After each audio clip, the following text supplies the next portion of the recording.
오늘도 주의 크신 은혜가 우리 가운데 함께하고 계시는 줄 믿습니다. 우리 옆에 있는 분들과 한번 또 축복하면서 인사할까요? 하나님께서 당신과 함께하고 계십니다. 오늘도 주님께서 우리 가운데 함께하고 계셔서 오늘도 우리가 이렇게 복된 자리에 이르게 된 줄 믿습니다. 자, 오늘 우리가 함께 볼 인물은 다윗입니다. 여러분, 물론 성경에 다윗이 믿음의 사람으로 어쩌면 모세와 더불어서 가장 많은 분량을 또 차지하고 있는 인물일 수도 있는데요. 자, 우리 다윗에 대해서 우리가 한번 살펴보도록 하겠습니다. 먼저 다윗의 이름의 뜻은 극진히 사랑을 받는 자라는 그런 의미가 있습니다. 극진히 사랑을 받는 자. 이렇게 보면은요, 꼭 이 다윗이라고 하는 이 이름이 마치 그 성경에서 하나님의 그런 사랑을 이미 충분히 받고 나서 이름을 지은 것처럼 이렇게 우리가 보여질 수 있죠. 왜냐하면 다윗만큼 또 하나님의 사랑을 받은 사람이 없잖아요. 근데 그 이름의 뜻이 극진히 사랑을 받는 자예요. 여러분, 이왕에 우리가 또 이름을 가질 때 이런 복된 이름으로 또 하나님께서 베푸시는 은혜 속에서 살아갈 수 있는 우리 모두가 되었으면 좋겠습니다. 자, 가족 배경을 보면요, 다윗의 아버지는 이세죠. 그래서 8아들 중 바로 막내로 그렇게 다윗이 태어났죠. 그래서 형제가 8명이었습니다. 그 중에서 막내였습니다. 자, 두 번째, 다윗의 어머니에 대한 기록은 없어요. 다만 다윗의 증조부죠. 증조모는 보아스와 룻으로 잘 알려져 있습니다. 그래서 우리가 룻기를 통해서 보아스와 룻, 그죠? 그래서 보아스와 룻 사이에 누가 태어났어요? 오벳이 태어났죠. 그리고 오벳의 아들이 이세고, 그리고 이세의 아들이 바로 다윗이었습니다. 자, 그다음에 다윗의 고향은 베들레헴입니다. 베들레헴. 자, 그래서 우리가 잘 아는 것처럼 예수님도 이 유다 지파의 다윗의 후손이었잖아요. 그러니까 다윗이 고향이 베들레헴이었으니까 예수님의 아버지 요셉도 베들레헴이고, 그래서 호적을 하기 위해서 베들레헴으로 가서, 그래서 예수님이 태어난 곳이 베들레헴이었던 것이죠. 자, 그 다음에 다윗은요, 아내가 엄청 많았어요. 그래서 첫 번째 아내는 미갈입니다. 미갈, 사울 왕의 둘째 딸이었죠. 미갈, 그 다음에 아히노암, 아비가일, 마아가, 학깃, 아비달, 에글라, 바수아. 이 바수아는 밧세바죠. 밧세바의 다른 이름입니다. 그 이외에도 또 여러 첩들이 있었습니다. 이들에게서 난 아들들은 누구냐면, 미갈, 첫 번째 부인이었던 미갈에게는 자녀가 없었죠. 우리가 잘 아는 것처럼 다윗이 하나님의 법궤를 그렇게 예루살렘으로 모셔드릴 때 그 모습을 보고 미갈이 조롱을 하잖아요. 그래서 미갈에게는 자녀가, 후손이 없는 그런 불행이 생겨나게 되어졌죠. 그래서 그 아히노암이라고 하는 부인을 통해서는 첫 아들 암논이 태어나게 되었죠. 그래서 맏아들이죠. 근데 이 암논은 우리가 잘 아는 것처럼 압살롬의 누이 동생이었던 다말, 그렇게 흠모하고 결국은 요즘식 표현으로 말하면 성폭행을 한 거죠.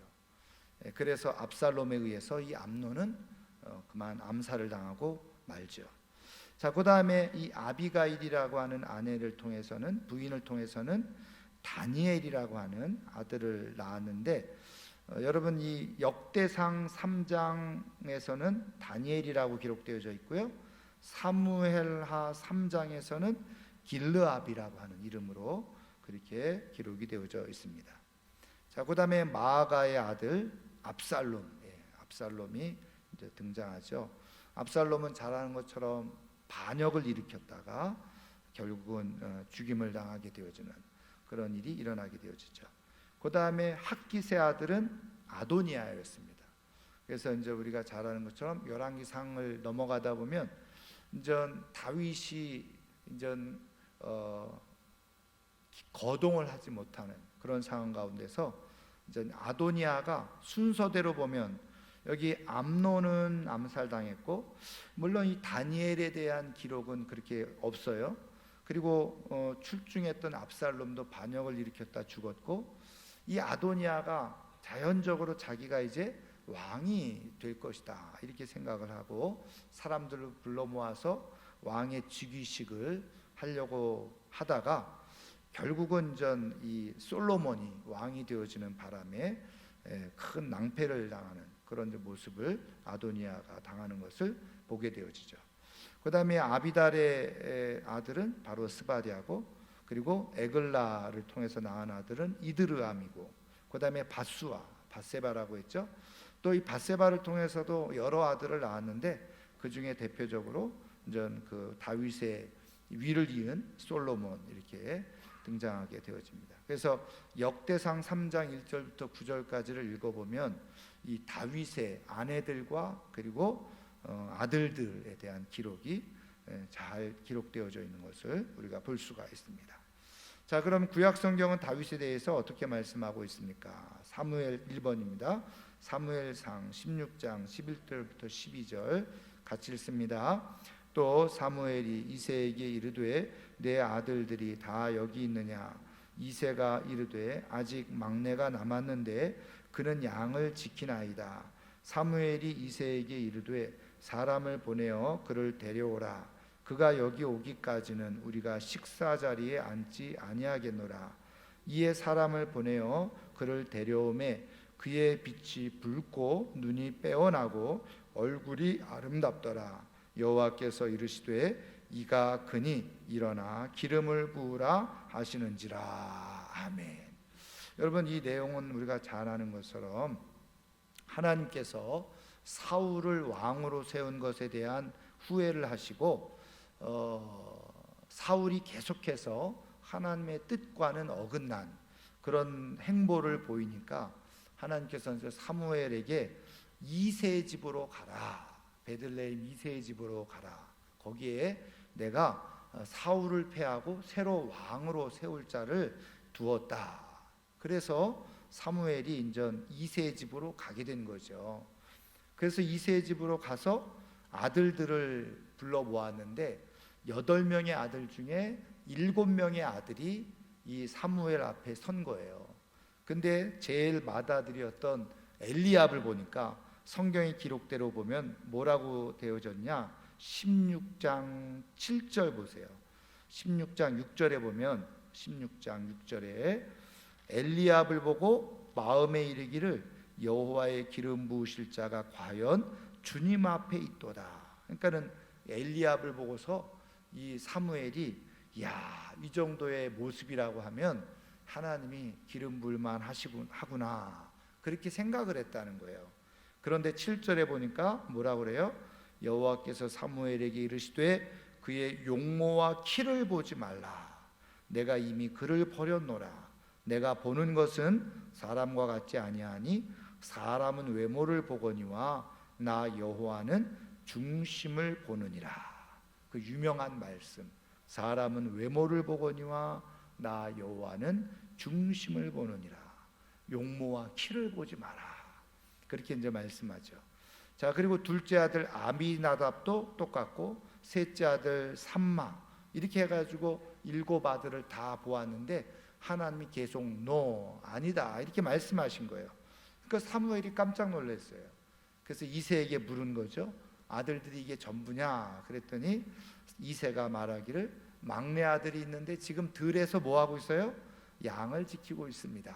이렇게 이야기를 해서 오늘 우리가 읽은 말씀 그대로 사무엘이 그 막내가 오기 전까지는 내가 식사하지 않겠다.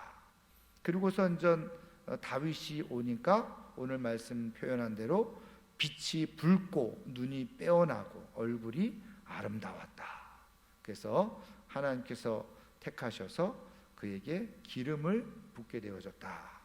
그래서 다윗이 우리가 여기에는 우리가 기록해주고 있지 않지만 13절에 보니까 기름을 부을 때 여호와의 영이 크게 감동이 되어졌다. 하나님의 영이 임하는 그런 역사가 일어나게 되어진 거죠.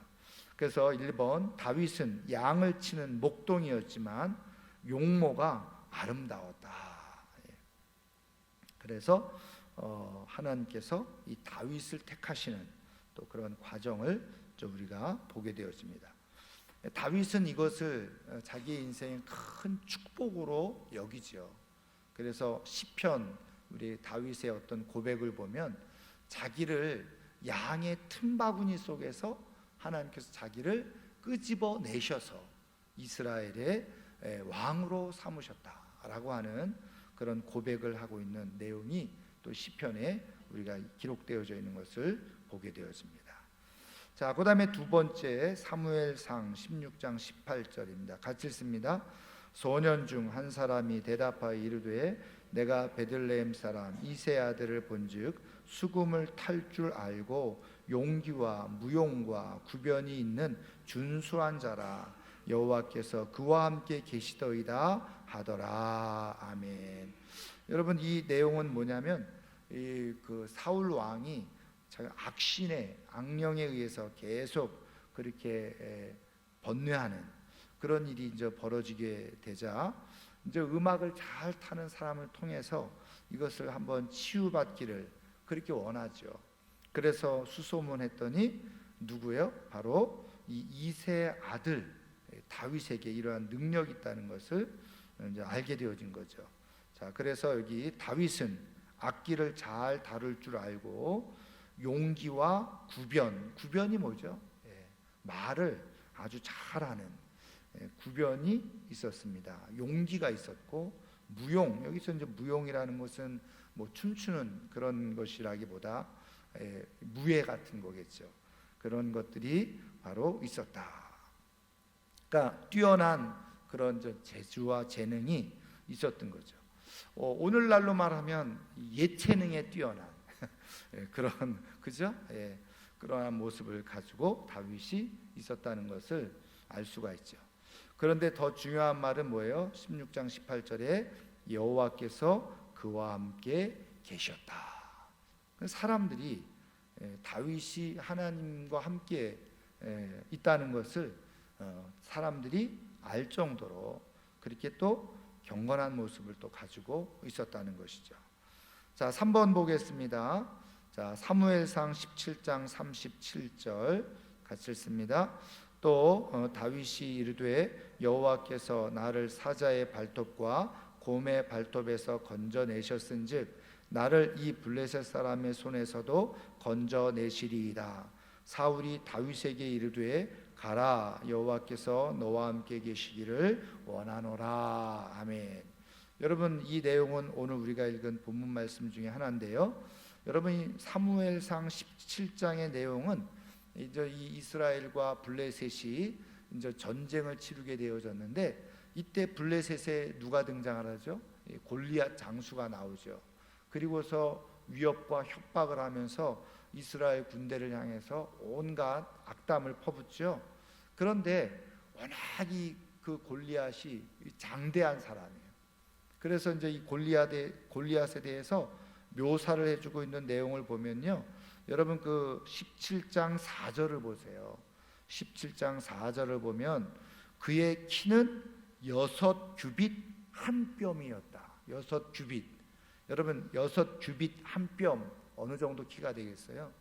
6규빗이라고 하면 한 규빗이 우리 손끝에서부터 여기 팔꿈치 끝에서부터 이 손 가운데 제일 긴 손가락 끝을 한 규빗이라고 해요. 그래서 이제 이게 뭐 사람마다 약간 차이가 있잖아요. 그래서 일반적으로 45cm에서 50cm 이걸 한 규빗이라고 말합니다. 그러니까 이제 우리가 그냥 계산하기 편하게 50cm로만 잡아도 6규빗 그러면 어떻게 돼요? 5, 6에 30. 한 뼘은 20cm를 말합니다. 그러니까는 320cm, 3m 20. 예, 별로 안 놀래나요? 예. 어마어마한 키죠, 그죠? 예. 그리고 뭐 노투구를 쓰고 뭐 비늘 갑옷을 입었고, 근데 그 갑옷의 무게만도 놋 5,000세겔이고, 뭐 그러면서 이 골리앗에 대해서 어마어마하게 지금 묘사를 해주고 있는 것을 볼 때, 근데 와서 막 하나님을 모욕하고 이스라엘을 모욕해도 아무로 나가서 싸울 수가 없었던 거예요. 다 벌벌벌벌 떨고 있었던 거죠. 그런데 마침 이 다윗이 아버지의 심부름으로 형들에게, 전쟁터에 있는 형들에게 도시락을 갖다 주기 위해서, 이것도 참 옛날 이야기죠. 그래서 도시락을 갖다 주기 위해서 갔다가 보니까는 이제 그런 골리앗의 모습을 본 거죠. 그런데 아무도 나서서 싸우지 못하고 덜덜 떨고 있는 그러한 군사들 앞에서 자기가 나가서 한번 싸워보겠다. 그렇게 해서 사울 왕에게 앞에 나서게 되어지고, 그 사울 왕 앞에서 지금 선포하고 있는 이 내용이 지금 오늘 우리가 읽은 37절의 말씀이죠. 자, 그러면서 여호와께서 나를 사자의 발톱과 곰의 발톱에서 나를 건져내 주셨다. 이미 그런 경험이 있었던 거죠. 그러면서 이 블레셋 사람의 손에서도 하나님 나를 건져내 주실 것이다. 그러니까 사울 왕이 그러면 한번 싸워봐라, 이렇게 이제 얘기를 한 겁니다. 3번, 다윗은 하나님의 돌보심에 대한 확신을 갖고 있었습니다. 그래서 이제 지금 우리가 1번, 2번, 3번 다윗이 가지고 있었던 어떤 외적인 모습, 그렇죠? 용모라든지 그가 가지고 있는 능력이라든지, 그 다음에 이제 3번, 저 뒤에 보면 4번, 그의 내면적으로 어떤 모습을 가지고 있는가, 또 우리가 그것을 좀 살펴보고 있는데, 어쨌든 이 사무엘상 17장 37절을 통해서 하나님이 자기와 함께하고 계시다, 그것에 대한 아주 확신을 가지고 있는 그런 모습을 다윗이 가지고 있었던 것을 알 수가 있습니다. 그리고 뿐만 아니에요. 4번 보겠습니다. 17장 26절 같이 읽습니다. 다윗이 곁에 서 있는 사람들에게 말하여 이르되, 이 블레셋 사람을 죽여 이스라엘의 치욕을 제거하는 사람에게는 어떠한 대우를 하겠느냐? 이 할례받지 않은 블레셋 사람이 누구이기에 살아계시는 하나님의 군대를 모욕하겠느냐? 자, 그러면서 이 골리앗이요, 하나님의 군대를 모욕하는 것에 대한 아주 분노를 이렇게 드러내고 나타내는 것을 보게 되어집니다. 그래서 다윗은 그 마음 중심에 하나님에 대한 경외심이 넘쳤던 사람이었다는 거예요. 그러니까 하나님의 돌보심에 대한 확신도 있었고, 그리고 누구보다도 하나님을 조롱하고 하나님의 군대를 모욕하는 그 모습을 보고서 마음에 막 분노가, 그것을 뭐라고 그러죠? 의로운 분노라고 그러죠. 의로운 분노가 막 끌어올랐다는 거예요. 여러분, 이런 모습은 누구에게서도 찾아볼 수 있죠? 바로 우리 예수님에게도 이런 의로운 분노가 있었죠. 어떤 모습입니까? 바로 이 예루살렘 성전에 들어갔을 때 그 성전에서 물건 파는 자들, 그렇죠? 그리고 뭐 그 하는 장사하는 사람들, 이런 사람들을 예수님이 보시고 이 거룩한 분노가 일어났죠. 그래서 그들을 다 성전에서 내어 쫓아내셨잖아요. 그래서 성경은 뭐라고 말씀하고 있어요? 주를 사랑하는 열심이 그 예수님에게 있었다. 주의 전을 사모하는 열심이 있었다.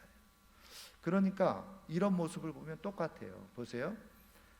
하나님에 대한 경외심이 있으니까 하나님을 조롱하고 하나님을 모욕하는 것을 참지를 못해. 그리고 또 여기에서도 다윗이 보니까 하나님의 군대를 조롱하고 모욕하는 것이 똑같은 거예요. 하나님의 군대를 조롱하고 모욕하는 것, 그것이 결국은 누구를요? 바로 하나님을 조롱하고 모욕하는 것으로 그렇게 받아들였다는 거예요. 그러면 뭐냐? 오늘 이걸 우리식으로 예수님의 모습으로 보면 하나님의 성전이 더럽혀지는 것을 하나님께서 아주 거기에 대해서 분노를 하신 것처럼 똑같다는 거죠. 오늘 우리식으로 말하면 이렇게 하나님을 섬기는 하나님의 교회가 세상으로부터 조롱을 당하고 비난을 당하는 것에 대해서 정말 의로운 분노를 우리가 가질 수가 있어야 된다. 근데 여러분, 우리는 어떻습니까? 누군가가 나에게 조금만 그냥 조롱하고 비난하고 그러면 그거 참지 못하잖아요. 내가 욕먹는 건 참지 못해. 내 자존심 상하는 건 참지 못해.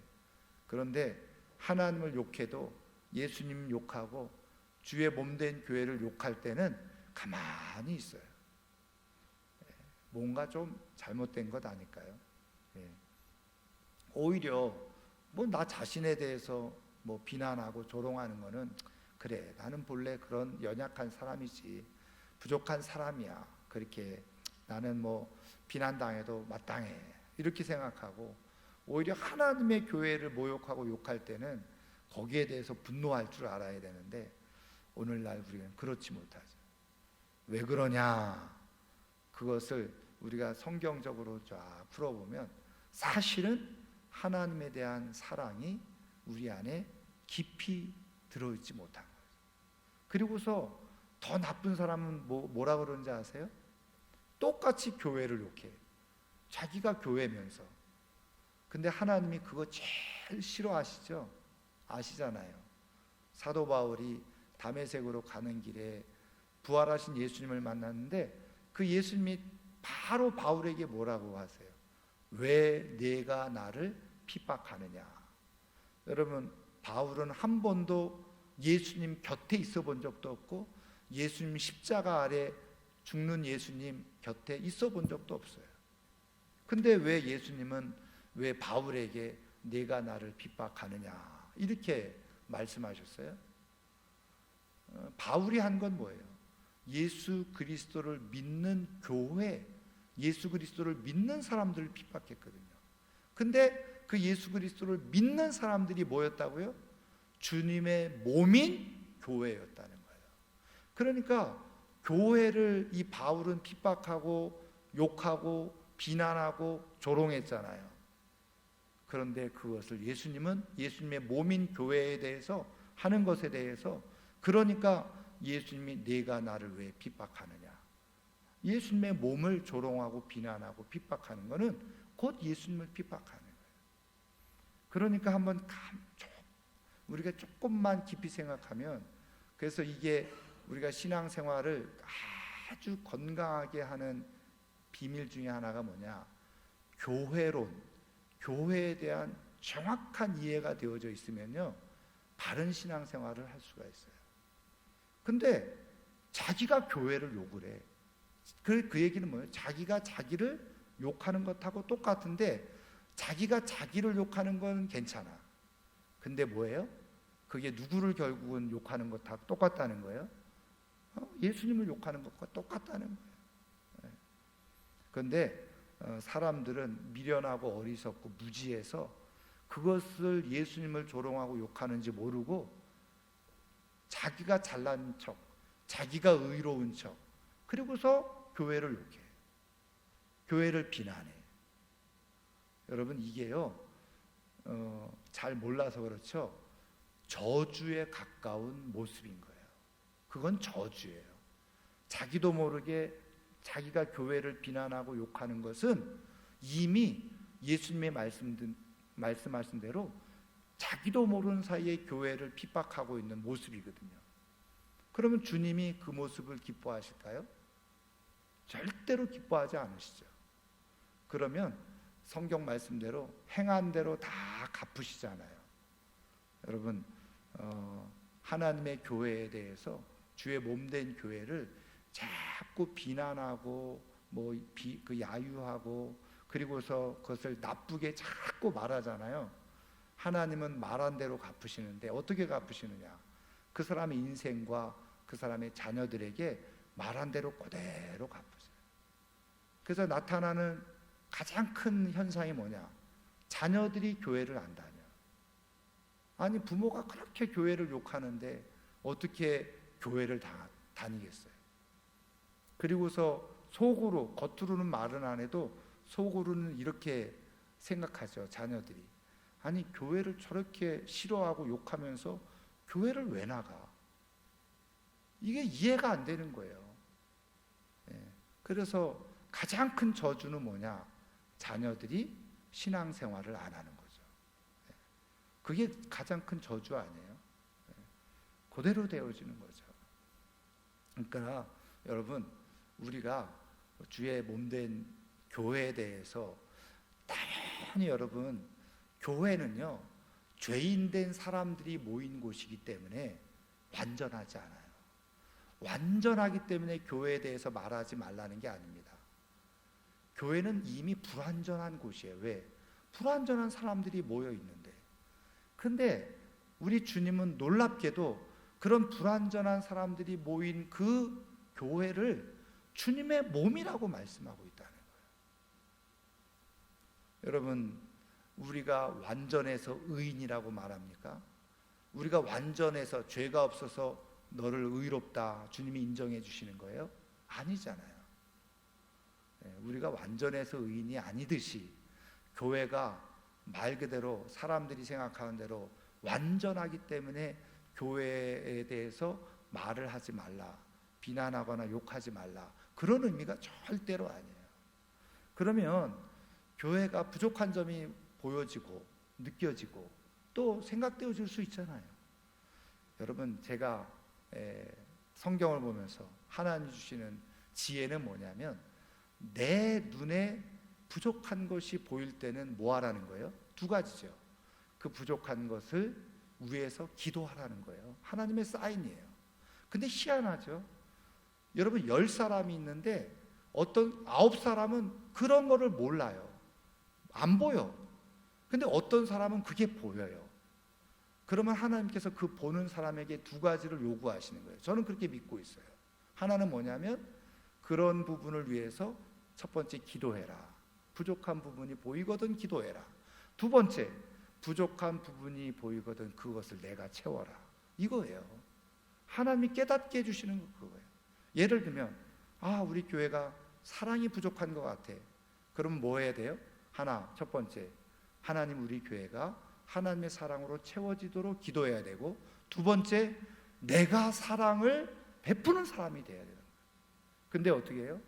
교회가 사랑이 없어 이 말하고 자기도 사랑이 없고 교회만 오면 인상 쓰고 있고 다른 사람은 인사해도 아는 척도 안 해요. 그게 바로 저는 저주받은 모습이라. 말씀드린 것처럼 교회 안에, 교회는 부족하게 돼 있어요. 왜? 불완전한 사람들이 모여 있으니까. 그런데 하나님이 누군가에게 그것을 보여주셔요. 그것을 위해서 기도하고 내가 그 부족한 것을 채우도록 나에게 보여주십니다. 그래서 어느 목사님은요,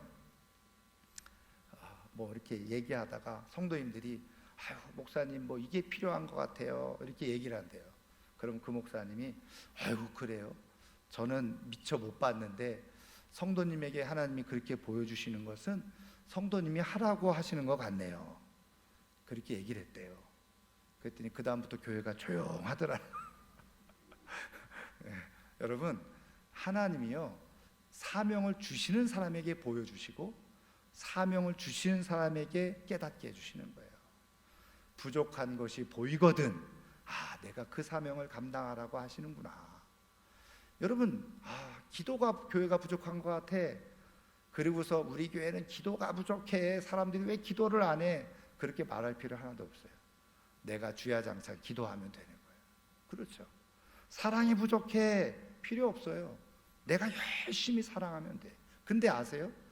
그렇게 열심히 사랑하는 사람, 열심히 기도하는 사람, 열심히 봉사하는 사람은 죄송하지만 교회에 대해서 허물을 말하지 않는다는 거예요. 근데 꼭 안 하는 사람들이 교회에 허물을 얘기해요. 희한하죠. 그러니까 그렇게 말하는 것 자체가 자기 자신이 스스로 부족하다는 것을 인정하는 고백인 것이에요. 여러분, 다윗을 하나님이 왜 기뻐하셨을까? 다윗은 하나님을 욕하는 것을 견딜 수가 없었던 사람. 하나님이 모욕받는 것을 견디지 못했던 사람이에요. 그러니까 하나님이 그런 다윗을 귀하게 여기십니다. 여러분, 오늘도 하나님의 교회를 소중하게 여기고 귀하게 여기는 사람을 하나님께서 주님을 귀하게 여기는 그런 사람을 하나님이 귀하게 여기시고 존중하시고 높이시는 그런 은혜와 축복이 있다는 사실을 믿으시기를 주의 이름으로 축원합니다. 자, 5번 보겠습니다. 사무엘상 18장 5절, 14절, 30절인데요. 이어서 우리 계속 읽겠습니다. 다윗은 사울이 보내는 곳마다 가서 지혜롭게 행하며 사울이 그를 군대의 장으로 삼았더니 온 백성이 합당히 여겼고 사울의 신하들도 합당히 여겼더라. 다윗이 그의 모든 일을 지혜롭게 행하니라. 여호와께서 그와 함께 계시니라. 블레셋 사람들의 방백들이 싸우러 나오면 그들이 나올 때마다 다윗이 사울의 모든 신하보다 더 지혜롭게 행하매 이에 그의 이름이 심히 귀하게 되니라. 아멘. 여기 보면 계속해서 어떻게 해요? 지혜롭게 행했다. 그렇죠? 지혜롭게 행하니라. 지혜롭게 행함으로. 그러니까 다윗은 지혜로운 사람이었다는 거예요. 여기에서 지혜롭게 행했다라고 하는 것에는 여러 가지 사실 의미가 있겠죠. 군사적으로 뛰어난 전술과 전략을 가지고 있었던 그런 사람일 수 있고요. 그리고 또 삶에 우리가 흔히 말하는 처세에 굉장히 능한 그런 모습일 수도 있어요. 이 지혜롭게 행했다고 하는 것에 대한 구체적인 설명은 없지만 중요한 것은 사람들이 그것을 인정했고 그 다음에 여기 중요한 말씀이 지혜롭게 행하니라 여호와께서 그와 함께 계시니라. 14절에 이렇게 되어져 있잖아요. 그러니까 지혜롭게 행하는 것을 성경은 뭐라고 말씀하셨다고요? 여호와께서 그와 함께 계시는 모습으로 설명을 하고 있다는 거예요. 하나님이 함께 계시면 지혜롭게 행동하게 되고 그렇게 지혜롭게 행동하게 될 때 하나님이 또 함께 하시는 은혜가 있다는 거예요. 그래서 어쨌든 다윗은 지혜로운 그런 모습을 가지고 있었던 사람이었다. 그래서 우리가 오늘 하나님을 섬기면서 또 우리에게 필요한 것은 하나님의 지혜. 그래서 지혜를 통해서 하나님이 함께 하시는 것을 늘 경험하는 그런 모습이 우리에게 필요하다는 것이죠. 자, 그 다음에 6번 보겠습니다. 좀 많은 구절인데요. 하나하나 같이 읽겠습니다. 사무엘상 21장 10절 같이 읽습니다. 그날에 다윗이 사울을 두려워하여 일어나 도망하여 가드 왕 아기스에게로 가니 22장 1절입니다. 그러므로 다윗이 그곳을 떠나 아둘람 굴로 도망하며 그의 형제와 아버지의 온 집이 듣고 그리로 내려가서 그에게 이르렀고 23장 15절 다윗이 사울이 자기의 생명을 빼앗으려고 나온 것을 보았으므로 그가 십광야 수풀에 있었더니 27장 1절부터 2절입니다.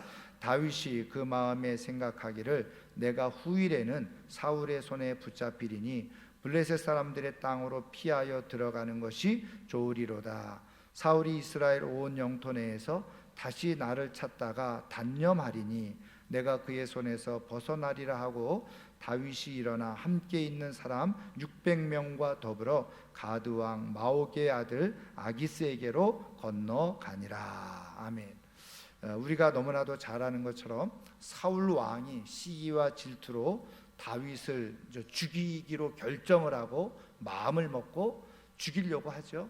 그래서 결국은 이 다윗이 그의 인생의 여정에서 어떻게 보면 가장 힘든 시기를 보내죠. 그래서 계속해서 그 유대 땅에서 이곳저곳 피하는 도망하는 신세가 되어지게 됩니다.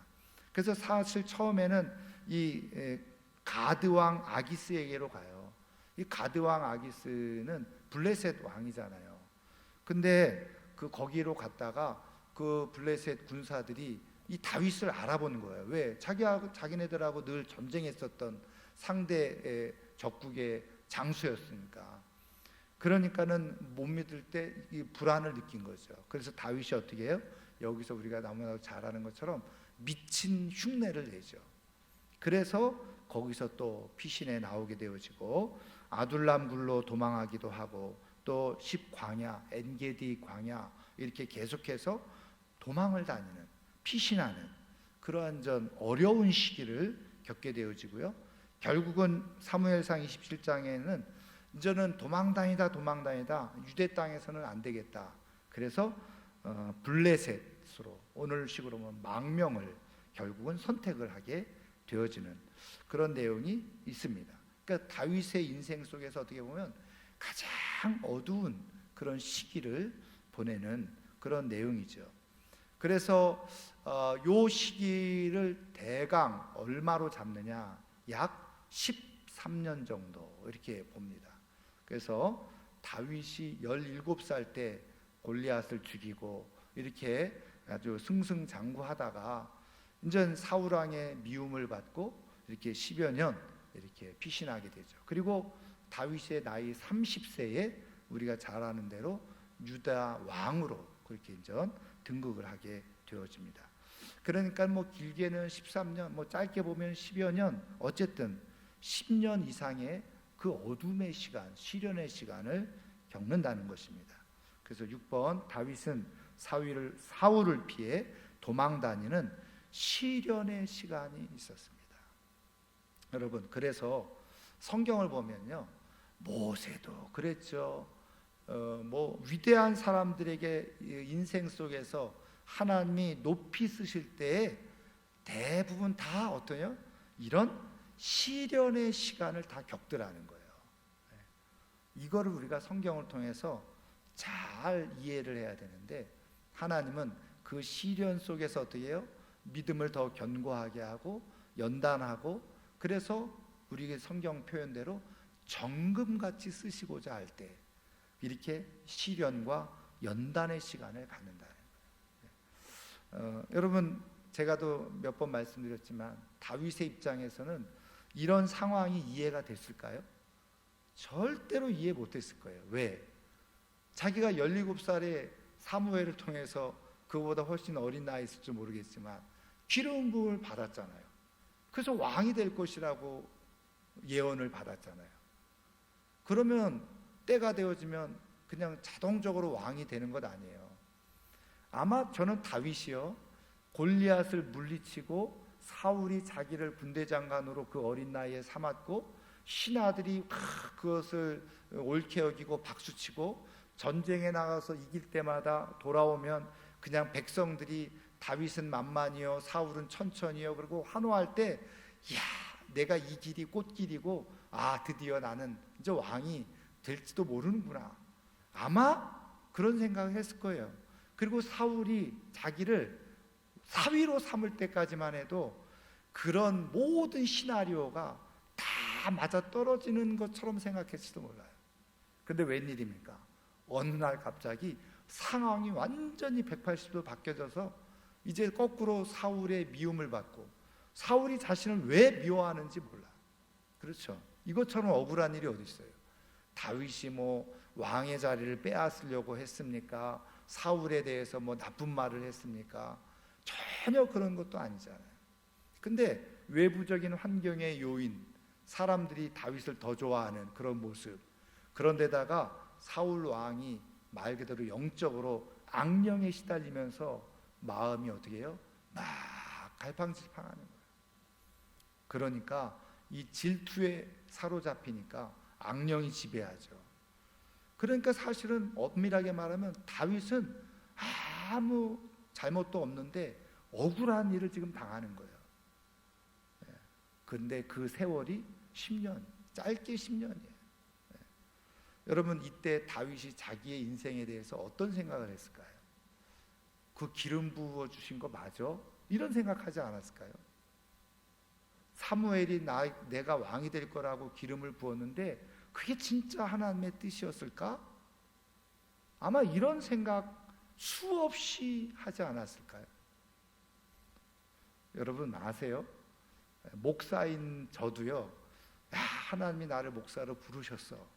그렇게 확신을 가지고 이렇게 이제 목회를 하고 하다가도요, 어느 순간 힘든 순간이 오고 어려운 순간이 딱 닥치면요, 내가 정말 하나님으로부터 목사로 부르심을 받은 게 맞을까?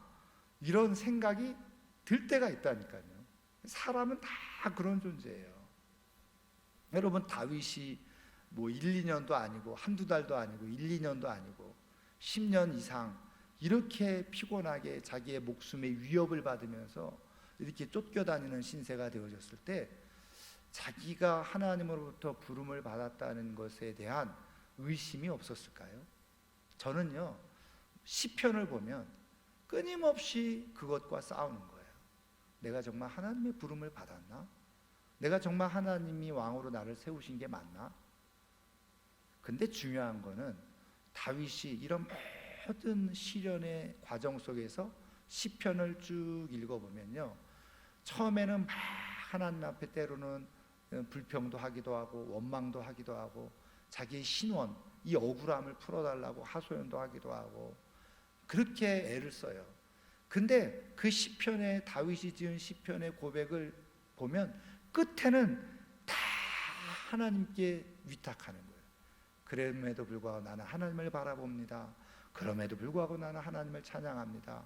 그럼에도 불구하고 이 이해할 수 없는 삶의 한가운데 자기 인생이 던져져 있지만 나는 하나님만 바라봅니다.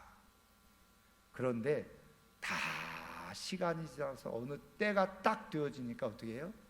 기가 막히게 하나님께서 그를 왕으로 세우시고 하나님의 일들을 다 이뤄내 주신 걸 보게 돼요.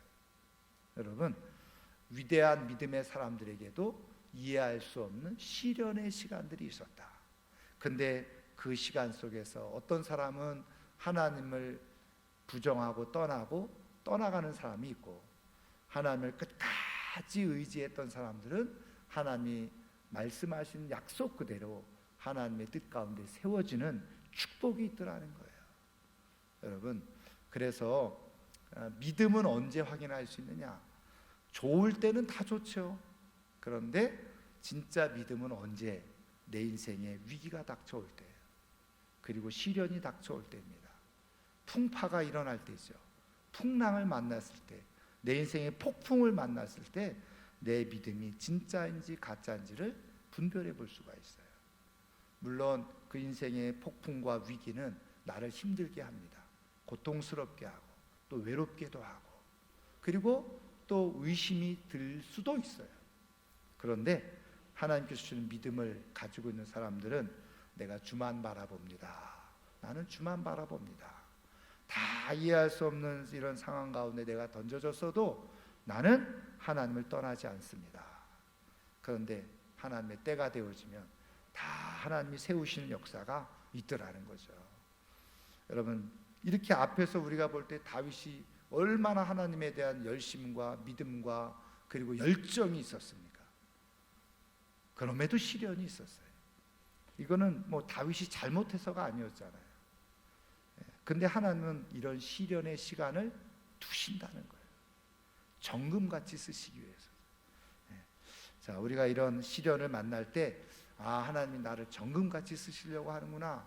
나는 어떤 상황에서도 나는 하나님을 떠나지 않습니다. 나는 하나님만 바라봅니다. 그래서 마침내 하나님께서 세우시는 영광을 다 보기를 주의 이름으로 축원합니다. 자, 7번 보겠습니다. 사무엘상 24장 6절 7절 같이 읽습니다. 자기 사람들에게 이르되 내가 손을 들어 여호와의 기름 부음을 받은 내 주를 치는 것은 여호와께서 금하시는 것이니 그는 여호와의 기름 부음을 받은 자가 됨이니라 하고, 다윗이 이 말로 자기 사람들을 금하여 사울을 해하지 못하게 하니라. 사울이 일어나 굴에서 나가 자기 길로 가니라. 그 다음에 26장 9절과 11절 같이 읽습니다.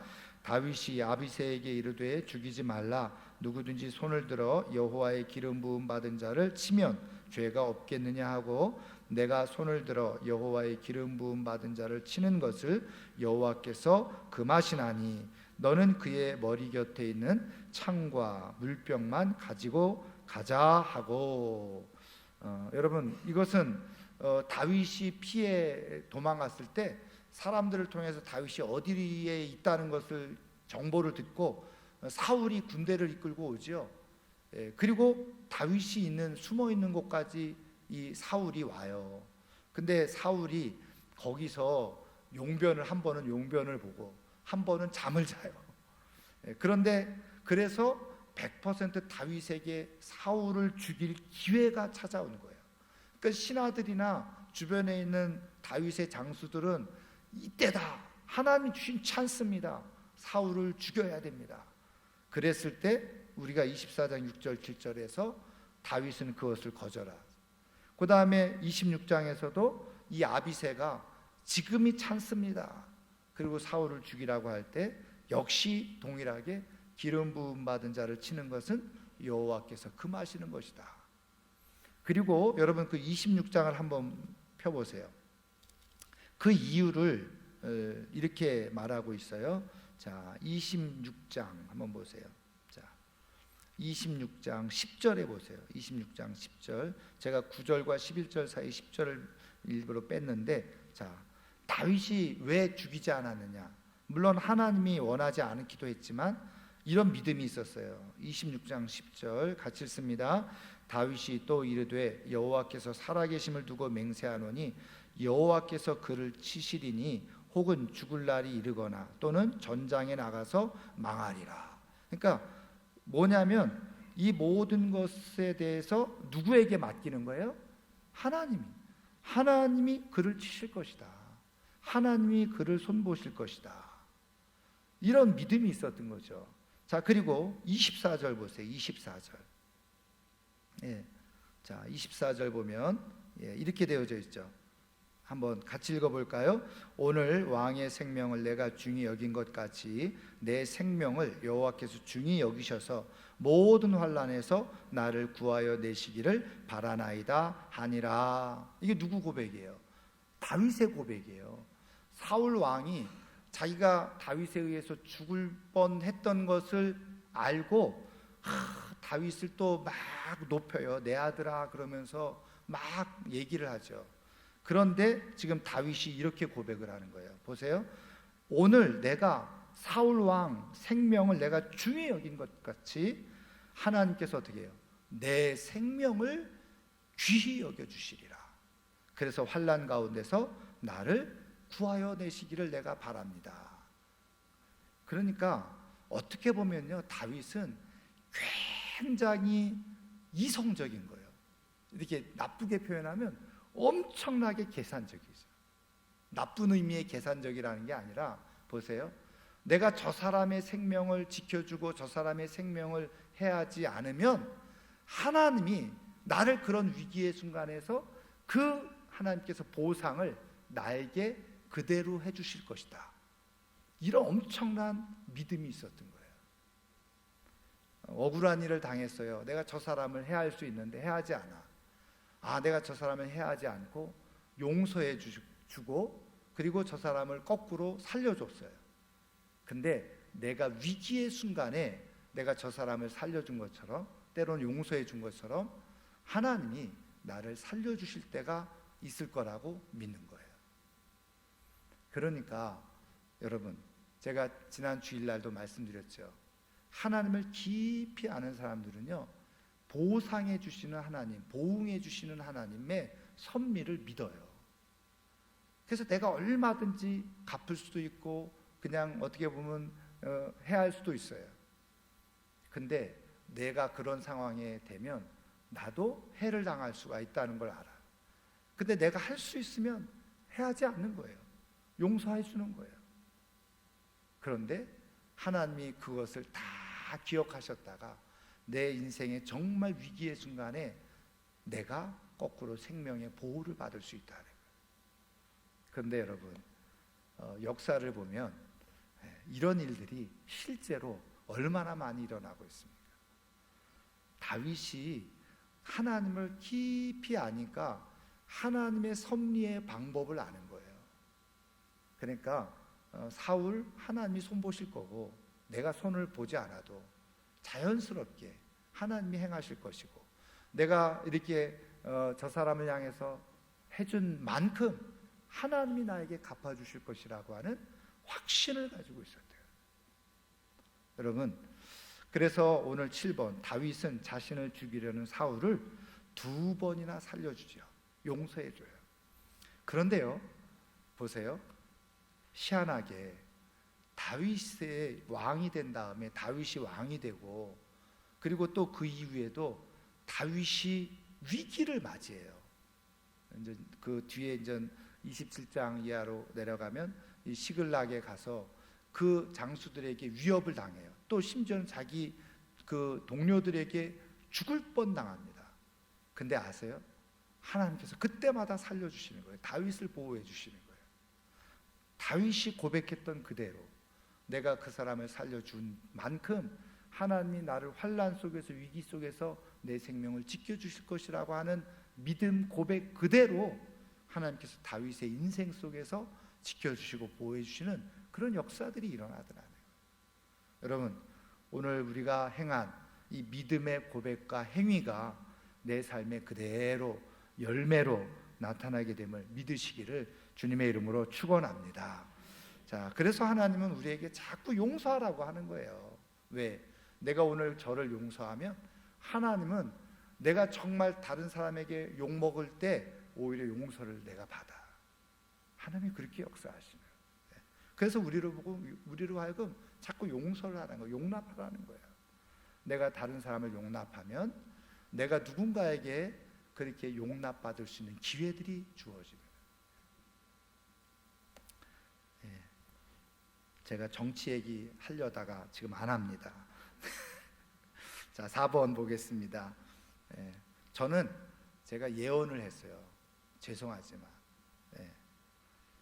그 촛불로 정권을 잡았는데, 제가 성경 공부 저랑 하신 분들은 기억날 거예요. 제가 그랬어요.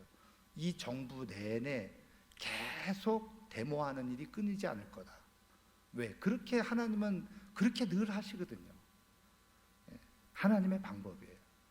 그래서 이 정부가 계속 진행되는 동안에는 끊임없이 쉬지 않고 이 정부를 향한 끊임없는 데모는 이루어질 것이다. 근데 그대로 되더라고요. 왜? 그건 제가 잘 똑똑해서가 아니라 성경을 그건 계속 말씀하고 있거든요. 성경이 말씀하고 있거든요. 자, 4번 보겠습니다. 신약 성경은 다윗에 대해서 어떻게 말씀하고 있습니까? 자, 다윗은 마태복음 1장 1절, 아브라함과 다윗의 자손 예수 그리스도의 계보라. 예수님은 다윗의 자손으로 기록하고 있습니다. 자, 2번 마태복음 9장 27절이죠. 예수께서 거기서 떠나가실새 두 맹인이 따라오며 소리질러 이르되 다윗의 자손이요. 예수님을 향해서 다윗의 자손이요, 이렇게 얘기하죠. 사람들은 예수님을 다윗의 자손이라고 불렀습니다. 이게 이제 메시아적인 증거로 그렇게 남겨져 있는 것을 보게 되어집니다. 자, 5번 다윗의 이야기, 전반부 이야기입니다. 이제 다음 주에는 다윗이 왕이 된 이후의 역사를 우리가 살펴볼 텐데, 다윗의 이야기를 통해서 배울 수 있는 교훈 첫 번째, 하나님의 선택은 축복이다. 저는요, 이렇게 볼 수 있어요. 왜 하나님은 다윗을 왕으로 세우셨을까? 이렇게 이해할 수도 있어요. 그죠? 그러면 다윗에게는 이런 성품이 있었고 이런 성품이 있었고 이런 믿음이 있어서 하나님은 다윗을 왕으로 세우셨다라고도 우리는 이해할 수 있어요. 그런데 그러면은 주가 누구예요? 다윗이 똑똑했으니까 믿음이 좋으니까 그렇게 세우셨구나, 이렇게. 그래서 주가 다윗이에요. 근데 저는 그렇게 보지 않아요. 하나님이 다윗을 목동에서 선택하셨어요. 근데 다윗을 선택하고 보니까 선택받은 이 다윗이 그 은혜, 감격 속에서 그런 성품으로 길러져 가는 거예요. 근데 여러분, 성경은 두 가지가 같이 늘 기록되어져 있다는 거예요. 그래서 저는 이렇게 봐요. 하나님이 선택을 하셨기 때문에 어떤 사람의 인생이 변화되어지고 바뀌어지는 그런 역사도 있고, 또 이미 물론 하나님이 예정은 하셨죠. 예정. 근데 늦게 부르셨어요. 근데 그 늦게 부르시는 과정 속에서 또 하나님의 그런 마음, 그런 성품, 그런 것을 가지고 있는 사람도 있을 수가 있다는 거예요. 그래서 그런 말 하죠. 능력 있는 사람을 그 자리에 세우는 것도 필요하고, 능력 있는 사람을 적재적소에 세우는 것도 필요하고. 잘 보세요. 근데 능력이 없던 사람인데 그런 자리에 세웠더니 그런 능력을 발휘하는 경우도 있다는 거예요. 자, 그러니까 우리가 하나님과 우리와의 관계도 마찬가지예요. 하나님이 보세요. 바울은 뛰어난 능력이 있었잖아요. 그렇지만 방향을 잘못 가고 있을 때 그걸 잡아채 가지고 그 바울이 가지고 있었던 능력을 발휘할 수 있도록 하나님이 세우셨잖아요. 또 그러나 전혀 베드로 같은 사람은 성경에 뭐예요? 학문 없는 범인이라고 그랬어요. 학문 없는 범인이 뭐예요? 오늘 우리식으로 말하면 일자 무식, 하나도 배운 것이 없는, 학벌이 없는 베드로예요. 근데 하나님은 그런 사람을 통해서 어떻게 해요? 그 제자 중에 수제자로 만드시고 그런 역할을 할 수 있도록 하나님이 그렇게 일을 하시는 거예요. 자, 뛰어난 재주를 가지고 있는 사람을 불러서 하나님의 일에 사용하시기도 하고, 전혀 무지한 사람을 불러 세워서 그 자리에 앉혀서 오히려 뛰어난 능력을 발휘하기도 하시고, 그게 하나님의 역사인데, 어쨌든 하나님으로부터 선택받았다, 내가 이런 자리에 하나님의 자녀가 되어졌고 내가 목사로, 장로로, 권사로, 집사로 부르심을 받고 세움을 입었다. 어떤 모양이든지 간에 중요한 것은 다 뭐라는 거예요? 하나님의 은혜요, 축복이다. 그것을 기억하라는 거예요. 네. 자, 그 다음에 2번 보겠습니다. 하나님은 그래서 절대적인 믿음을 가진 사람을 통해서 역사하세요. 이미 우리가 앞서 다윗이 가지고 있었던 그 믿음의 모습들을 골리앗과의 싸움에서, 그리고 또 이 사울 왕에 쫓기면서 가지고 있었던 그의 모습을 통해서 하나님은 역사하시는, 위대한 일들을 만들어 가시는 거죠. 절대적인 믿음을 가지고 있었던 거예요. 자, 3번은요. 하나님은 사람들을 크게 쓰시고자 할 때 뭐를 하세요? 연단을 하신다는 거예요. 시련의 시간을 갖게 하세요. 그것을 통해서 믿음을 테스트하시고 검증하시고 그리고 사용하신다는 거예요. 그래서 이런 하나님의 역사를 잘 깨닫는 사람들은 내게 시련이 올 때 이런 연단의 과정이구나, 나를 정금같이 쓰시려고 하는구나, 그런 확신 가운데 그것을 이기고 견디는 그런 축복이 있게 되어지죠. 자, 오늘 말씀을 우리가 생각하면서, 오늘 이렇게 말씀을 쭉 들으면서 아마 우리 각자에게 특별하게 주시는 메시지가 있을 거예요. 하나님의 그런 말씀, 나에게 들려지는 음성, 하나님 지금 나에게 이것을 말씀해 주고 싶어 하시는구나, 그렇게 들려진 것이 있으면 복된 건데, 오늘 그것을 가지고 이 시간 한번 같이 한 3분 정도, 내가 그렇게 하지 못했던 것들은 하나님 용서해 주세요, 그리고 내가 이러한 믿음으로 더욱더 견고하게 든든하게 세워져 가기를 원합니다. 이 시간 한 3분 정도 함께 통성으로 기도하겠습니다.